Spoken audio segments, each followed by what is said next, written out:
महाशिवरात्रि व्रत कथा। पूर्व काल में चित्रभानु नामक एक शिकारी था। जानवरों की हत्या करके वह अपने परिवार को पालता था। वह एक साहूकार का कर्जदार था, लेकिन उसका ऋण समय पर न चुका सका।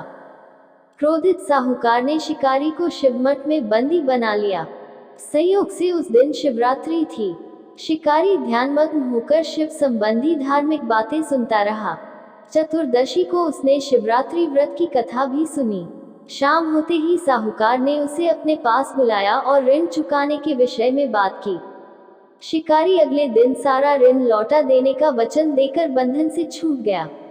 अपनी दिनचर्या की भांति वह जंगल में शिकार के लिए निकला, लेकिन दिन भर बंदी गृह में रहने के कारण भूख प्यास से व्याकुल था।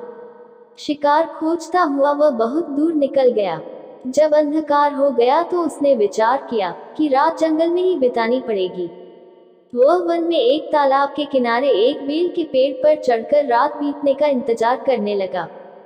बिल्व वृक्ष के नीचे शिवलिंग था, जो बिल्वपत्रों से ढका हुआ था। शिकारी को उसका पता न चला। पड़ाव बनाते समय उसने जो टहनियां तोड़ी, वे संयोग से शिवलिंग पर गिरती चली गई। इस प्रकार दिन भर भूखे प्यासे शिकारी का व्रत भी हो गया और शिवलिंग पर बिल्वपत्र भी चढ़ गए। एक पहर रात्रि बीत जाने पर एक गर्भिणी हिरनी तालाब पर पानी पीने पहुंची। शिकारी ने धनुष पर तीर चढ़ाकर ज्यों ही प्रत्यंचा खींची, हिरनी बोली, मैं गर्भिणी हूँ, शीघ्र ही प्रसव करूंगी। तुम एक साथ दो जीवों की हत्या करोगे, जो ठीक नहीं है। मैं बच्चे को जन्म देकर शीघ्र ही तुम्हारे समक्ष प्रस्तुत हो जाऊंगी, तब मार लेना। शिकारी ने प्रत्यंचा ढीली कर दी और हिरनी जंगली झाड़ियों में लुप्त हो गई।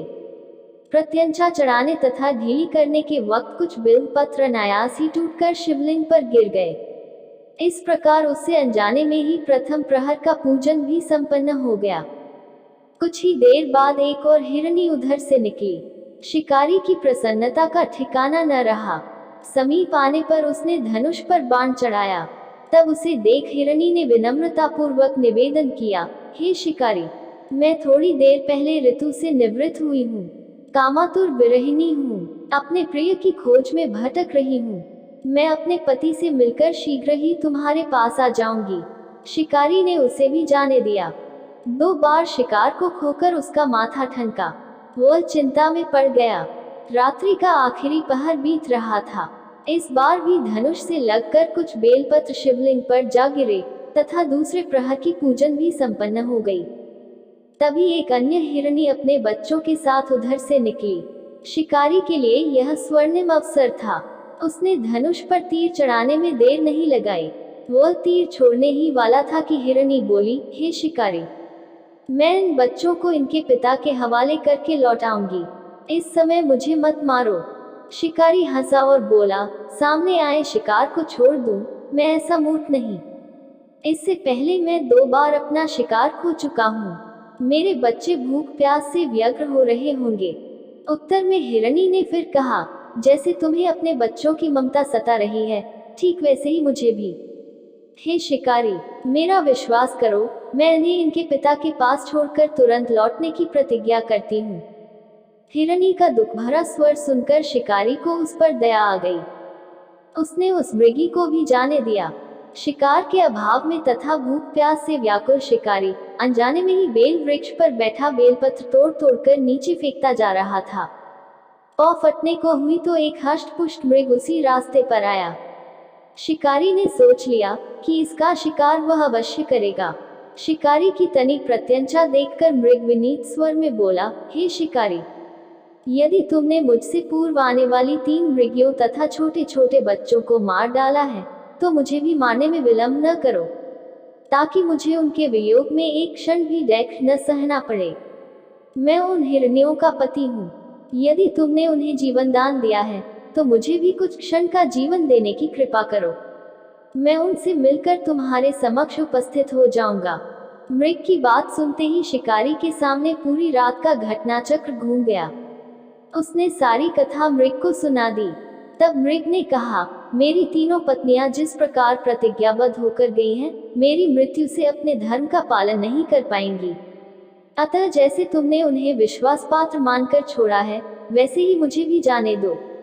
मैं उन सबके साथ तुम्हारे सामने शीघ्र ही उपस्थित होता हूँ। शिकारी ने उसे भी जाने दिया। इस प्रकार प्रातः हो आई। उपवास, रात्रि जागरण तथा शिवलिंग पर बेलपत्र चढ़ने से अनजाने में ही पर शिवरात्रि की पूजा पूर्ण हो गई। पर अनजाने में ही की हुई पूजन का परिणाम उसे तत्काल मिला। शिकारी का हिंसक हृदय निर्मल हो गया, उसमें भगवत शक्ति का वास हो गया। थोड़ी ही देर बाद वह मृग सपरिवार शिकारी के समक्ष उपस्थित हो गया, ताकि वह उनका शिकार कर सके। किंतु जंगली पशुओं की ऐसी सत्यता, सात्विकता एवं सामूहिक प्रेम भावना देखकर शिकारी को बड़ी ग्लानि हुई। उसने मृग परिवार को जीवन दान दे दिया। अनजाने में शिवरात्रि के व्रत का पालन करने पर भी शिकारी को मोक्ष की प्राप्ति हुई। जब मृत्यु काल में यमदूत उसके जी को ले जाने आए तो शिवगुणों ने उन्हें वापस भेज दिया तथा शिकारी को शिवलोक ले गए। शिवजी की कृपा से ही अपने इस जन्म में राजा चित्रभानु अपने पिछले जन्म को याद रख पाए तथा महाशिवरात्रि के महत्व को जानकर उसका अगले जन्म में भी पालन कर पाए। हर हर महादेव।